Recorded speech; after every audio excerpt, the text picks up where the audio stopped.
general framework of the book.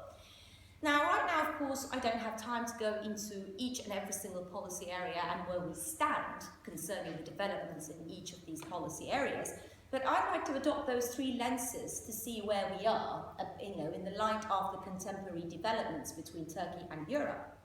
Now, when we take the first lens, that's the lens of Turkey as an enlargement country. Now, obviously, enlargement process to Turkey is currently almost frozen. Nobody in the European Union talks about enlargement anymore. Well, definitely not in Turkey, but even so concerning the Western Balkans, it seems like enlargement is currently stuck because of the crises that the European Union itself is going through, both economically and politically, and I'm sure that most of you here are familiar with what's going on. So enlargement is basically off the agenda. Enlargement to Turkey seems to be off the agenda, at least for the foreseeable future. Now, again, when you look at the technicalities of the matter, on paper, Turkey is still a country which is conducting accession negotiations with the EU, so officially speaking, it is a candidate country.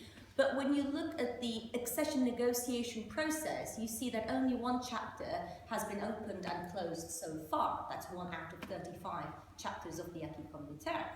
Now, again, some of you might already be familiar with the reasons as to why Turkey has only managed to open and close 1 chapter so far, but let me just very briefly mention it for those who might not be familiar with the process.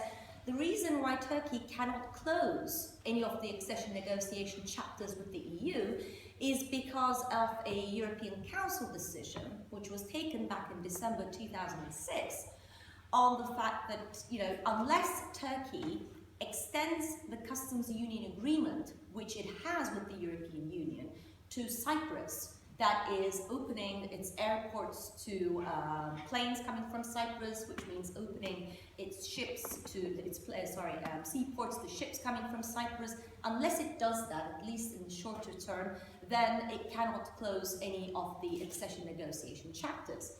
And because Turkey refuses to do that, no accession negotiation chapters can be closed. Now, so that's basically the technical reason behind why we're looking at a frozen issue.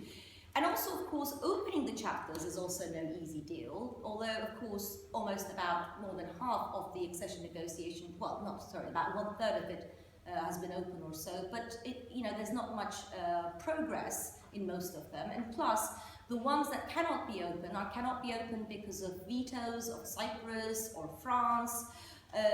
So basically, also there are some vetoes of specific EU member states on the opening of some of the chapters as well. So basically, maybe I'm oversimplifying here a little bit, but the main technical reasons why the accession process is on freeze.